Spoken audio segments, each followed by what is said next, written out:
Happy Sabbath. Well, it's been a while since we started this series on Lord Save Our Children. We had 4 of them already, and this is the 5th. The first one was Lord Save Our Children. The first one was just Lord Save Our Children. When he talked about Abraham not being mature enough to have children when he was over 80 years old, he was not going to be able to take care of a child because he still believed in his strength to find solutions for the fulfillment of God's promises. So he needed to wait for 15 more years to actually have the child of the promise. And we concluded that all our children have a purpose, and God brought them into the world for a reason. And we need to be up to the challenge so that our children can actually fulfill the purpose God has for them. And then the second study was Lord, save our children before they are born. We talked about the influence the parents have on a child before they are even born and how we are supposed to get ready before they come so that we are not surprised when they are in our arms and ask, Lord, what am I going to do with this child? We are supposed to know beforehand.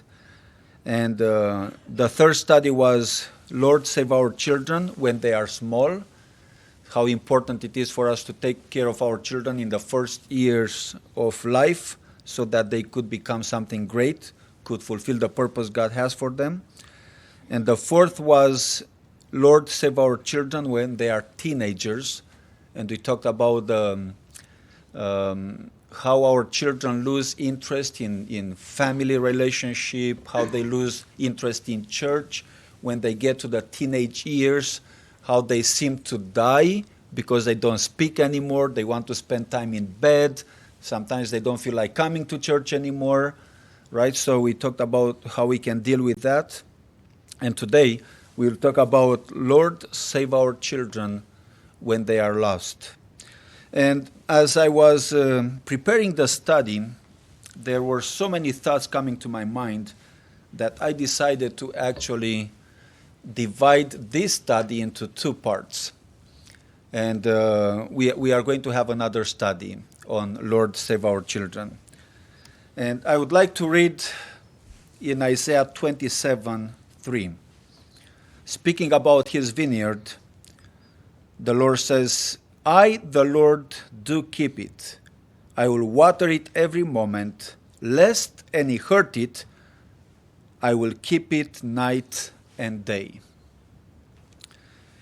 Now, we know that the vineyard is a symbol of God's church, but today I want to apply it to his dear youth, our children. The promise here is that the Lord is the one who keeps our young people, right? You know, I always say if it weren't for God and for my wife, I don't know where my children would be now when you consider the amount of time I was gone from home. And it's just a miracle that my children are still in the church. He says, I will water it every moment. That means constantly. God takes care of our young people constantly. And then he says, lest any hurt it, I will keep it night and day. So there is a possibility for someone to hurt our youth. And it is God who keeps them. So today we are going to talk about the beautiful promises that God has for us regarding the salvation of our children, but we are also going to talk about what can hurt. Why would God consider the possibility of our young people, of his vineyard, getting hurt? And the question we are going to address, is it only the world that can hurt our children, or we ourselves can hurt our children in such a way that one day they could lose their faith. So the two parts of the study are going to be, Lord, save our children when they are lost in the church. And the second part is going to be, Lord, save our children when they are lost in the world. So today, we are going to talk about, Lord, save our children when they are lost in the church. You know, you probably never thought of the possibility of our children being in the church and still being lost. You know, some time ago I told you a story about this lady who expressed concern about her 17-year-old son who had no interest in the church. So she invited me to go and have a study, to go and invite him to the study. So, amazingly, he came this time. And I don't know why, the Lord impressed me to talk about the inspiration of the spirit of prophecy. For some reason, it's not a study that you usually give to a young person who loses interest in the church, but that was the study that I had. And actually, my wife was with me. It was some time ago. He was 17 years old. So we had the study, and at the end of the study, he said, wow, I heard that they were Adventists. And he said, I've heard of Ellen Joy, but I never knew she was a prophet. And he asked whether she had any books written. So I said, yes, she has. And actually, I will give you one of her books. It is called Messages to Young People. And as I was talking to him and promising him to give him the book, I heard the mom behind saying to somebody else, look, he is confusing my child. She was the one who invited me to speak, to help save her son. And now she says he is confusing him. So I went and talked to her, and I said, what did you mean by that? She said, well, I thought you were going to do enough to bring him back to the church. I didn't know you were going to bring him so profoundly into reading and into studying, because if he gets to study so profoundly, he is going to change dramatically, and then he is going to ask me to change as well. And specifically, she mentioned that he is not going to eat meat anymore, and he is going to ask me not to eat meat anymore. So she was concerned about her son, but I came to the conclusion that what she was more concerned about was her reputation in the church. Because probably people would ask her, where is your son? How come your son is not here? How come you talk about the truth, but your son is not touched by this truth? So she decided that she would recover her reputation by bringing her son back to the church. So she asked whoever she could to help her son go back to the church, but she didn't actually want her son to be saved. She wanted her son to still be lost, but simply be lost in the church. Because reputation was more important than her son.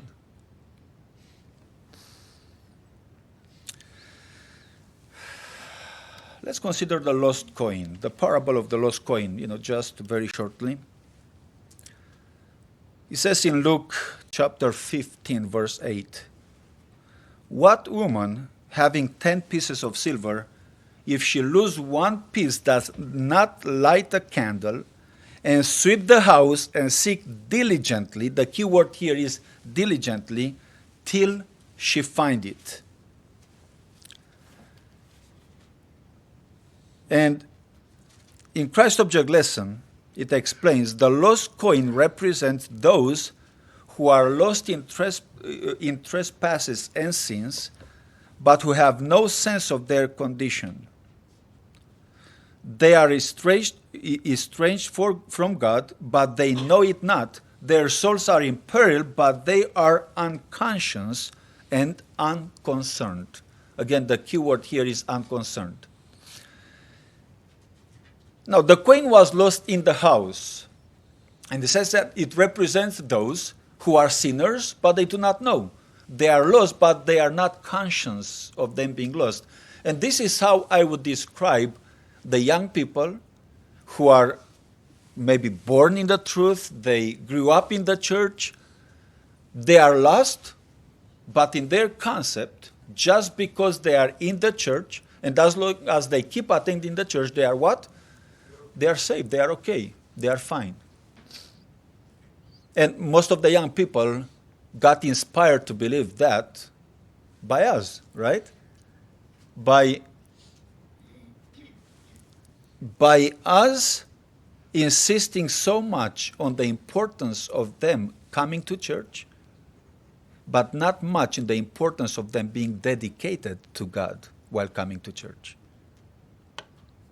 The important thing many times for us is for them to come to church.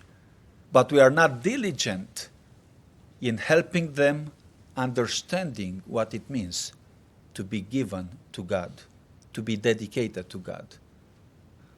We bring them up in a superficial way, and we give them the impression that as long as they come to church, they are okay. And it is true that by them coming to church, they have a chance to hear one word here, one word there, and in the end, maybe make a decision. It's more important for them to be in the church than not come to church, but that's not the most important thing. The most important thing for us as parents is to make sure that they get the message. They get to have an experience with the Lord Jesus Christ. And this is where diligence comes in. Be diligent to know, another verse that we will mention, be diligent to know the state of your flocks, the Bible says. Be diligent, don't be superficial. Don't consider them coming to church as being the only thing you are concerned about. And let's talk about the curious case of Demas in the Bible. Because this is a good example of what it means to be in the church and still be worldly or love the world. Now, in Philemon chapter 24, Demas is being mentioned among others as being the fellow laborers with Paul. He was one of Paul's co-laborers. And then he writes from prison to Timothy, and he says, "For Demas has forsaken me, having loved this present world, and is departed unto Thessalonica." And it is not mentioned in the Bible that Demas had left the church. I think if he had left the church, it would have been mentioned. It only says that he loved the world, and because of the love for the world, he had forsaken Paul in his missionary trips. Paul was forsaken. And if you read more verses here in 2 Timothy chapter 4, you realize that Paul, from prison, he was still directing the work of the young missionaries. He was mentioning that one of the missionaries is in this place, the other missionary is in the other place. And then he concluded that Demas forsook me. He is not in the missionary field. He actually returned to Thessalonica. So Paul calls leaving the church, leaving the work or losing the enthusiasm for saving the lost, for saving the world, he calls it love for the present world. And then, in the same chapter, a little bit earlier, he actually brings an illustration of contrast between what it means to love the Lord and what it means to love the world. And he says here, "I have fought the good fight. I have finished my course. I have kept the faith. Henceforth there is laid up for me a crown of righteousness, which the Lord, the righteous judge, shall give me at that day. And not to me only, but unto all of them also that love his appearing." So he says, Demas has forsaken me. And then beforehand he presents what Demas had actually forsaken, right? So Demas had forsaken the life that Paul was living. The life that Paul describes as a fight, fight of the faith.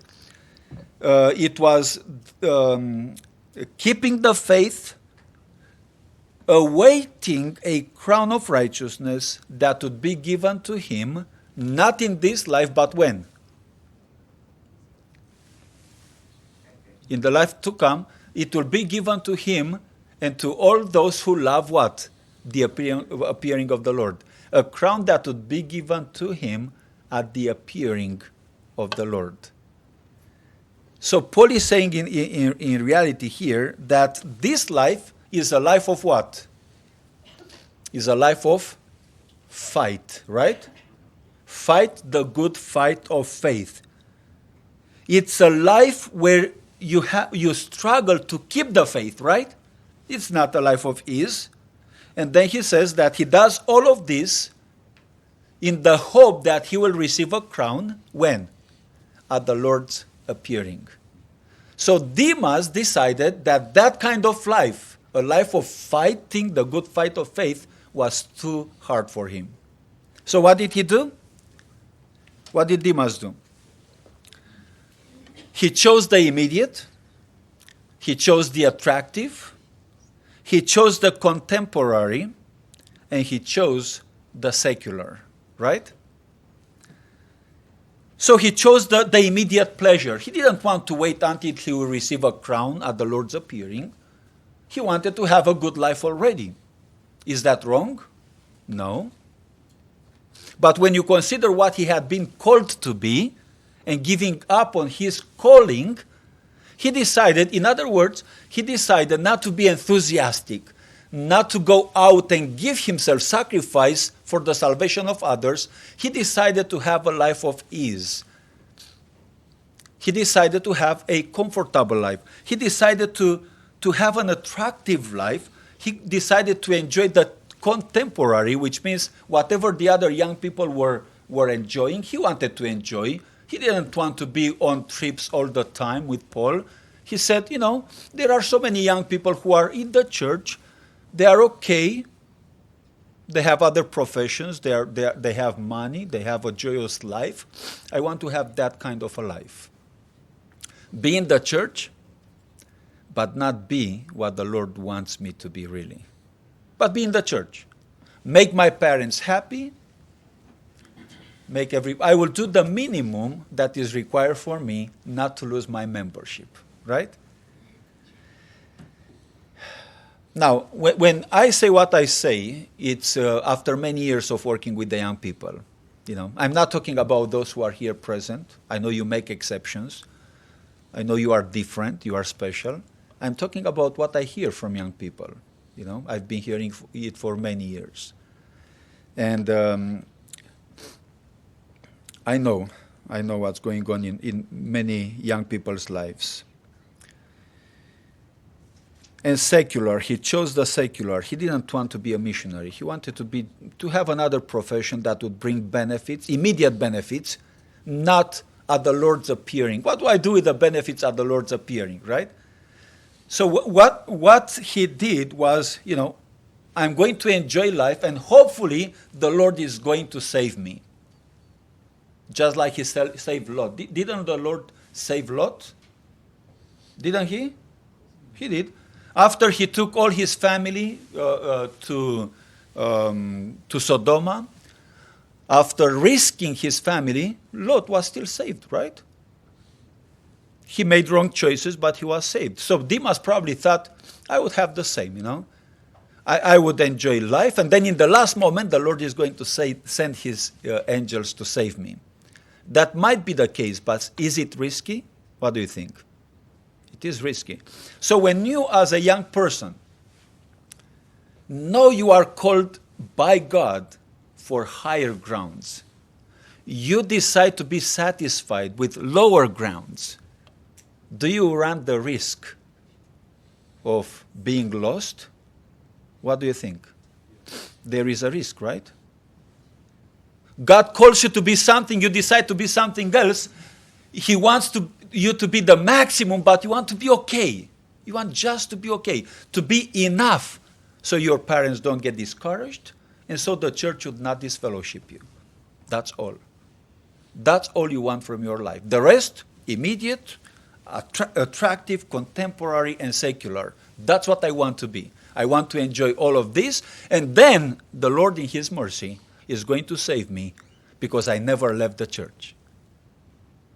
I stayed in the church. I'm not like the others who leave the church.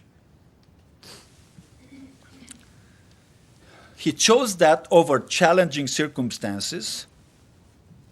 That's what happens when you dedicate yourself to God. You risk your life, you risk your comfort, you want to save others. You don't have a life of ease.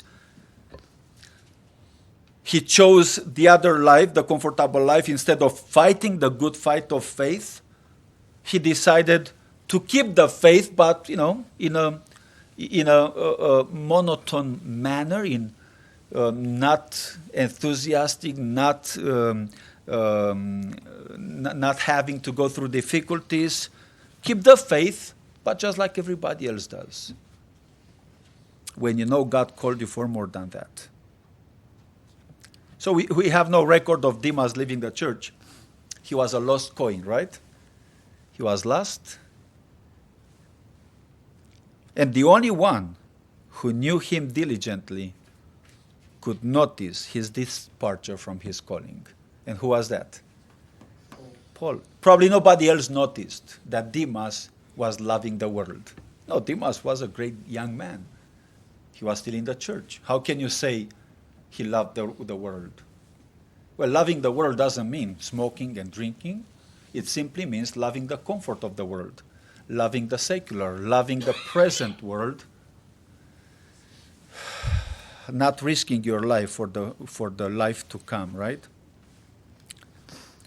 The piece of silver was lost where? In the house. It was close at hand, yet it could be recovered only by diligent search.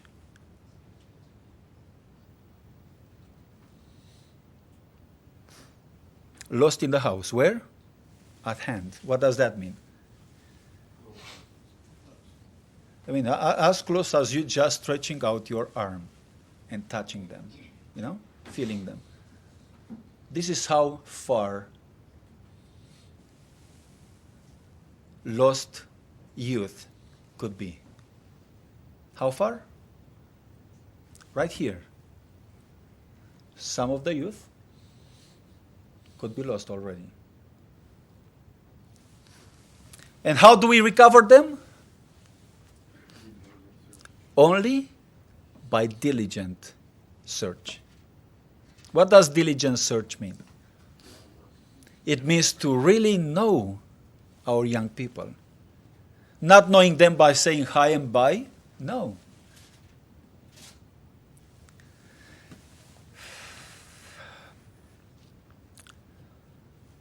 As I was preparing this study, I was working on it here at the office. I went home and I gave strong hugs to my children. Because as I was studying, I started missing them more than I did before. Because you realize that you think you know them. You know how they dress. You know how they speak. You know how they do things, but you don't really know them. You don't know why they speak as they speak. You don't know why they dress as they dress. You don't know why they do what they do. You just know what they do. Should we limit to that? If we do,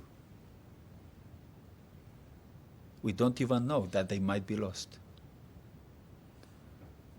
Because we do not know what's behind what they show, right?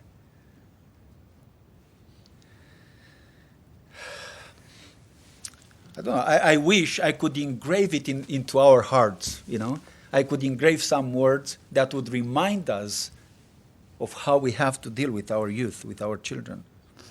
In this parable of the lost coin, Christ teaches that even those who are indifferent to the claims of God are the objects of his pitying love. They are to be sought for that they may be brought back to God. Now, did you ever see an indifferent young person in the church? Did you ever see indifferent young people in the church? I've seen a lot of them. They are not here, right? They are not here. In other parts, wherever I travel, indifferent to the claims of God. Even those are the subject of God's care. And he wants to bring them back to himself. What do we do when we see indifferent young people? What do we do? Well, let me tell you what we do sometimes. Not always, and like I said, it's not the case of this church, it's the case of other churches. Okay? We see an indifferent young man or young lady. What do we do?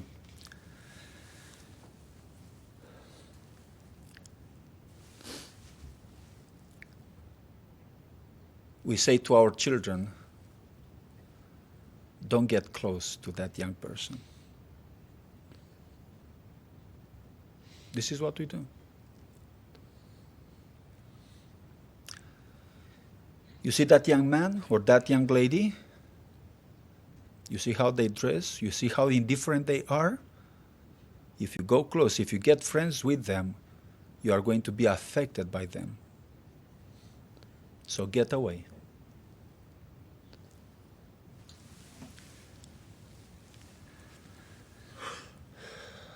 But even those God wants to rescue. How will God rescue them? If we get away from them. Now I believe that our children can be used by God to bring others back to himself. Do you believe that? And I also believe that the solution, I know our young people are not supposed to go in bars and disco bars and risk their spirituality by mingling with the world. No. But God brings some souls into our church. He brings some people into our attention. Why? Why would he bring a worldly person into my church? Why would he? Because he knows that I might be an instrument to bring them back to God. And I believe we have to invest more in our children, in our young people, to strengthen them so much that they would be an influence in bringing the worldly or the indifferent back to God, rather than separating our children from those who are different from them. We'd rather help them become missionaries to bring them back. This parable has a lesson for families. In the household, there is often great carelessness concerning the souls of its members. Among their number may be one who is estranged from God. But how little anxiety is felt lest in the family relationship there be lost one of God's entrusted gifts. So it's not only in the church, but in the family. There might be some of our children that are lost. They have worldly thoughts. They have worldly plans. Some of them maybe think, I can't wait to be 18 so I can get out of this house and make my own life. Maybe some of them say, well, I don't, if I will be a Christian, I don't want to be a Christian like my parents are. I want to be a different kind of a Christian. I don't want to live my parents' life. Again, it's not the case of young people here, but I've met a lot of families, a lot of parents coming and saying, Pastor, please save my son. Please save my children. I didn't know they had those thoughts. I didn't know they were planning this. I didn't know they suddenly left home. They suddenly left the church. I didn't expect it to happen. They were singing in the church. They were telling poems. They were reading the Bible. They were in the church. I didn't expect them to think about that. I didn't expect them to plan to leave the church. I didn't know. Well, why don't we know? Why don't we know? Our children are not lost the moment they leave the church. They are lost before they leave the church. And as long as we have them here, it is our duty. It is our sacred duty to be diligent in searching and finding them. Be diligent. Sit with them on the bed at night. Talk to them. Even if they are not small anymore. Go into details. Ask them questions. Relate to them. And you will be amazed how they will open their hearts when they know that you are not there to find out their secrets so you can get mad and punish them. When they know you are there because you want to understand them, because you want to help them, they will open their hearts. And they will tell you their secrets. They will tell you their thoughts. And you will be able to help them. When you are diligent, you will find them.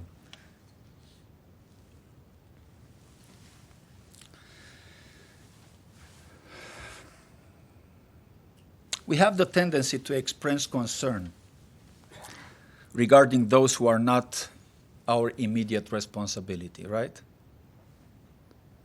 We notice the youth from the world and we initiate a rescue mission on their behalf while we neglect the youth from our own church. Why? Because they are in the church, right? They are saved already. So we go and look for those who are not saved. They are not lost in the world, but they might be lost in the church. So what do? We have a lot of rescue missions to go and seek the lost in the world. But we may miss the lost in the church. They may come with us, they may play instruments, they may sing, but we are not diligent enough to know their real state.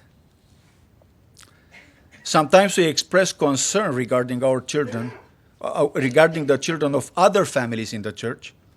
We initiate a rescue mission on their behalf while we neglect the children in our own household. So what does that mean? We see somebody behave in a way and we say, wow, my children are not like that. So what do? When I say express concern, Sister White calls it sometimes gossip. When you express concern, that means you go to somebody else and you say, wow, did you see that girl? Did you see this family's daughter, how she behaves? Or did you see that boy, how he behaves? Oh, man. They are lost. We take our children away from them. Don't get friends with them. We isolate them, right? And we say, they are like this. Again, this doesn't happen here, right? This makes an exception.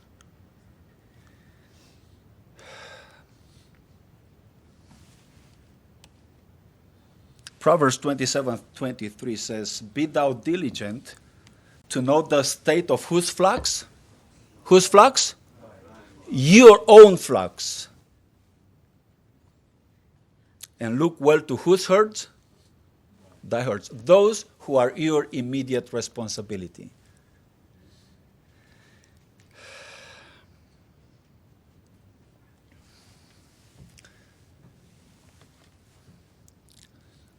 Now, Sister White had a dream once. You know it very well. But some of it says this. Some of the nice large berries had fallen to the ground and were half consumed by worms and insects. Oh, thought I, if this field had only been entered before, all this precious fruit might have been saved. But it is too late now. I will, however, pick these from the ground and see if there is any good in them. So what happened? She speaks about the berries that were where? Far away? No, she talks about the berries that were close. It says that the group of people who were collecting berries, they went far away to look for berries, but they neglected the berries that were where? Close by. So she decided to gather the berries that were close by.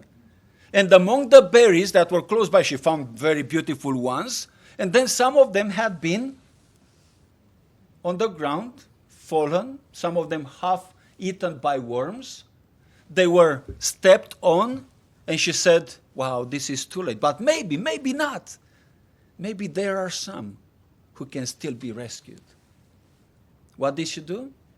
She did not run away from them. She picked them, hoping that there might still be something good in them. And I believe. Again, I don't believe in us going into the world to save the world. No. I mean, becoming like the world so we can save the world. But when we have young people among us who are affected by one thing or another, they are hurt, as it says. The vineyard is hurt, right? They might be hurt for one reason or another. They are spiritually declining, maybe. So instead of expressing concern to somebody else about that person, why wouldn't we go to the person and try to save the person? Now, I know why. I know why. It's right here. Let me see if I can find it. No, I will have that later. Let me actually read it now.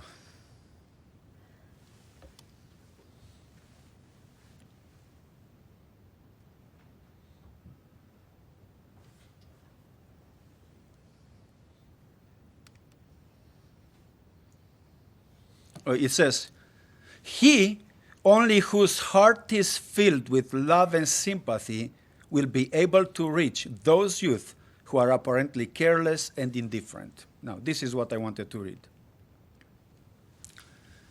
So why don't we go straight to that person? And why do we express concern to somebody else? And say, oh, look at that person. Man, she needs salvation. Let's do something to save her. You know, sometimes it happens this way. Oh, look at that person. That person needs to be disfellowshipped. Let's disfellowship that person. Oh, but wait a minute. We cannot disfellowship the person unless we make the necessary steps. So let's make the necessary steps so we can disfellowship them the right way. Is that how we should do it? No, brethren. Disfellowshipment should not be the motor that drives us into talking to our young people, into getting friends with our young people. No. The motive should be salvation. And the first thought that comes to our mind should not be disfellowshipment. No. Because then, whatever happens in our process, we'll always look forward to the disfellowshipment. Because we've already made up our minds that that person deserves to be disfellowshipped.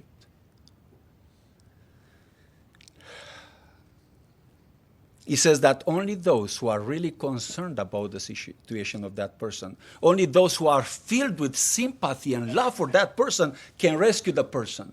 But since we know we don't have it, what do? We talk to somebody else about it. At least,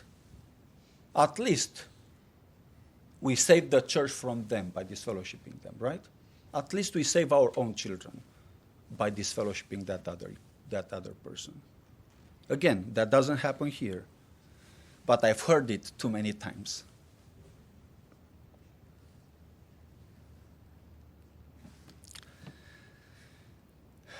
A lot of our young people, those who are indifferent and careless, a lot of them, brethren, do not start out of the blue. No. They've been hurt. They've been hurt some way or another.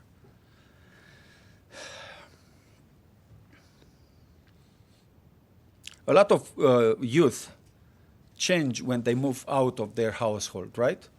So and I know a lot of them because I travel around the world, and I know many of the young people from Romania went to different countries to work, and I was amazed because I knew them when they were in Romania. When I went to Spain or when I went to Italy, I saw that they were totally different.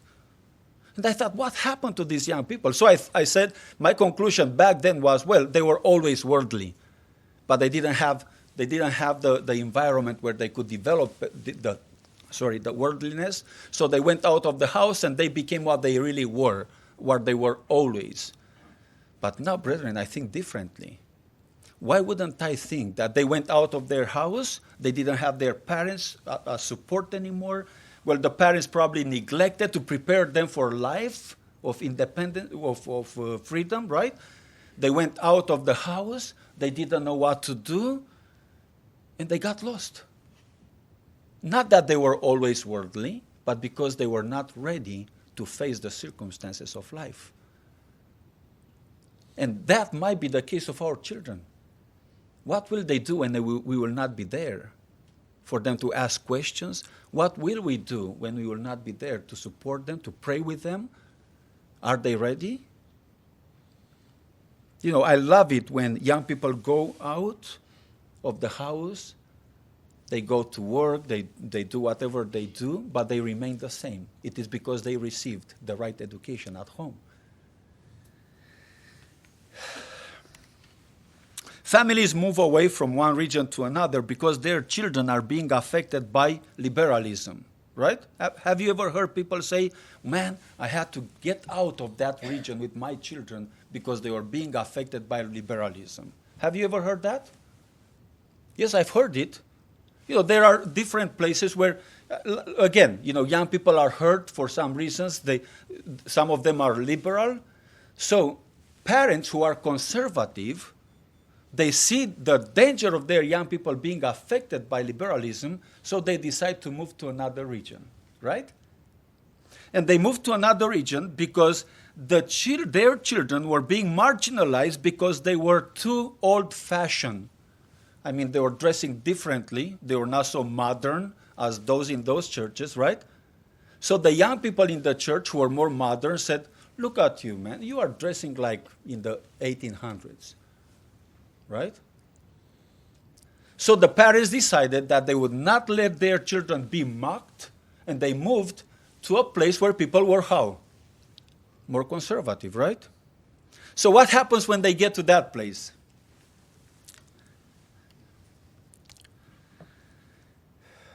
They are being marginalized. Why? Because they are too modern now.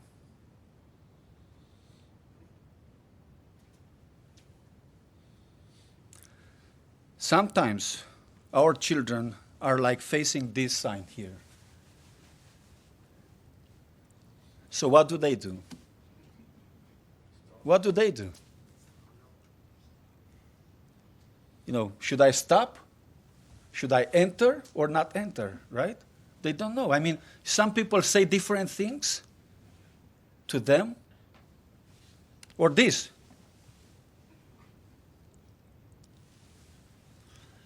They get to an intersection. Somebody says, stop. Somebody says, don't go to the left. Another one says, don't go to the right. Cannot go back. You cannot go forward. So you are stuck.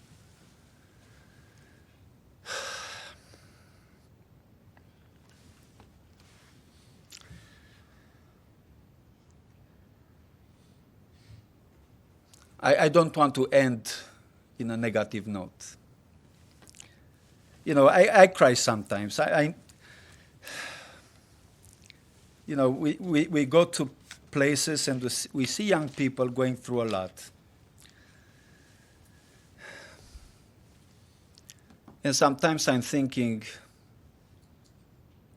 you know, we need a lot of education for parents. in how to deal with their children. We need a lot of education for leaders of the church to know how to deal with the young people in the church, as much as we need seminars for the young people. Do you agree with me? Amen. We need just as many seminars for parents and leaders of the church as we need for young people.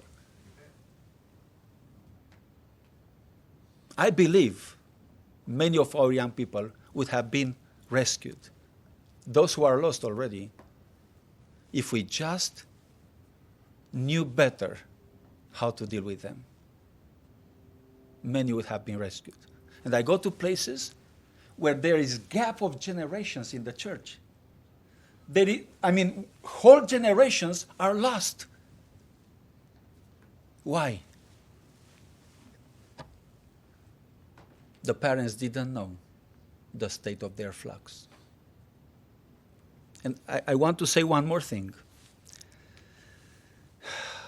Even though we look at children of ministers as being favored with the minister at home, I want to tell you something.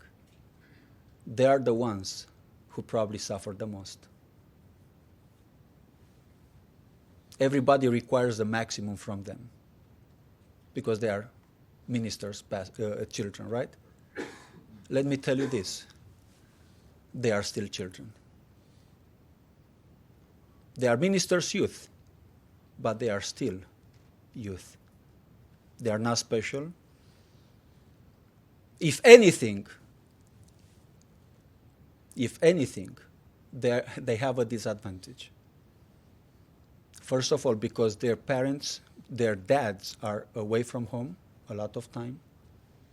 And secondly, because they are always under the radar of the church members.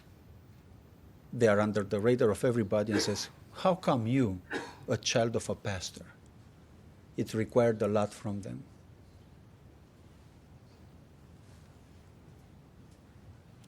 I used to believe that the only reason ministers' children are lost is because the father neglects them.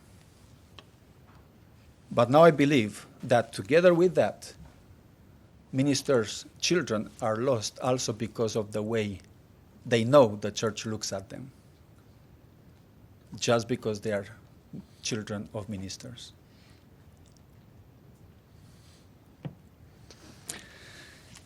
Let me read this again. The youth need more than a casual notice, more than an occasional word of encouragement. They need painstaking, prayerful, careful labor. He only whose heart is filled with love and sympathy will be able to reach those youth who are apparently careless and how apparently, right? They seem to be, but in reality, in their hearts they are hurt. There is something going on in their lives which we do not know.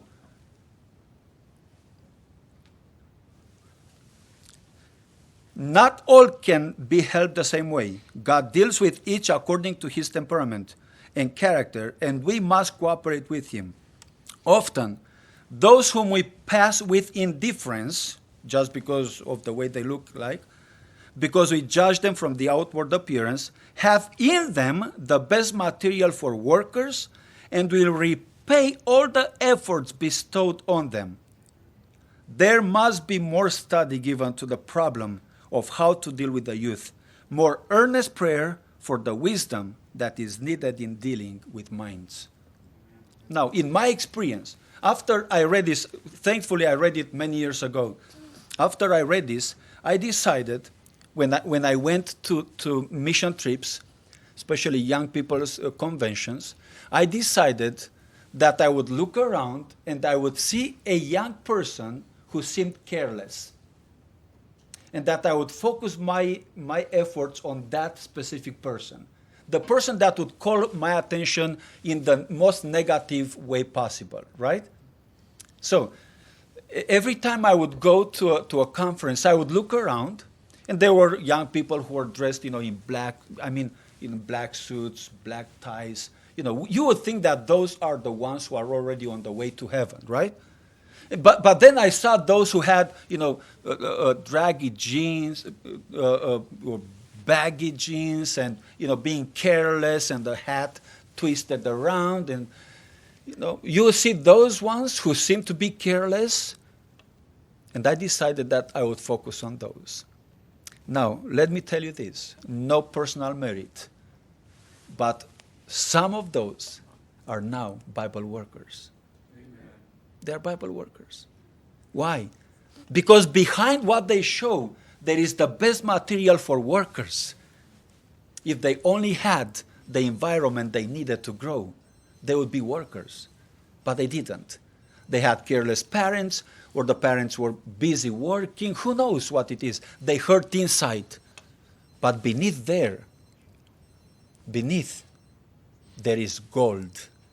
There is precious metal that would come out and spring into life eternal, and could spring into ministers and Bible workers. But what do we do sometimes? We just categorize them and say, don't touch those. They are dangerous. They are worldly.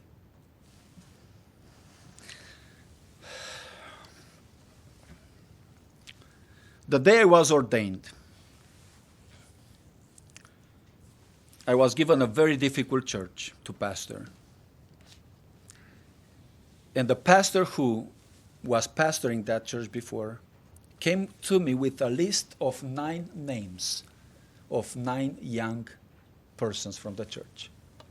And he said, everything is settled. Everything is done. They are ready to be disfellowshipped.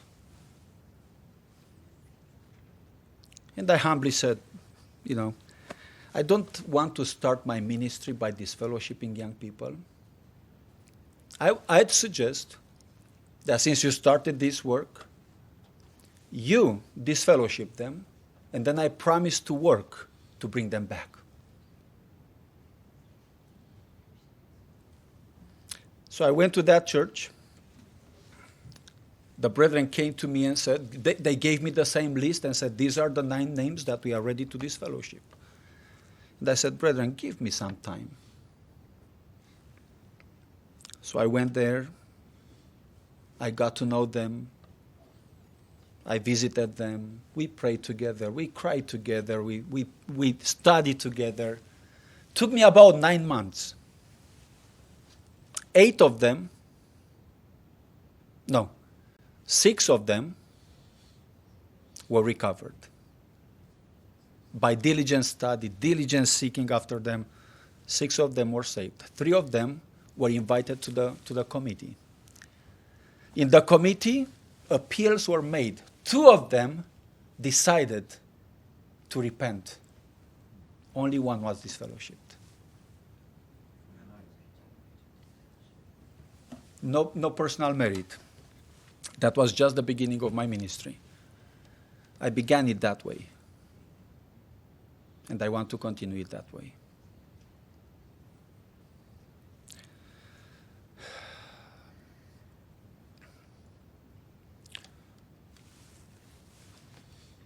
Let me read this again. I, the Lord, keep it. I will water it every moment, lest any hurt it.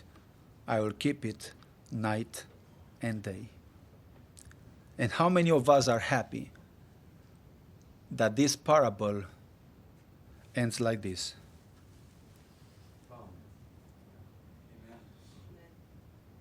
Aren't we happy? Brethren, we shouldn't be happy when people are disfellowshipped, saying, well, now the church is clean. We should be happy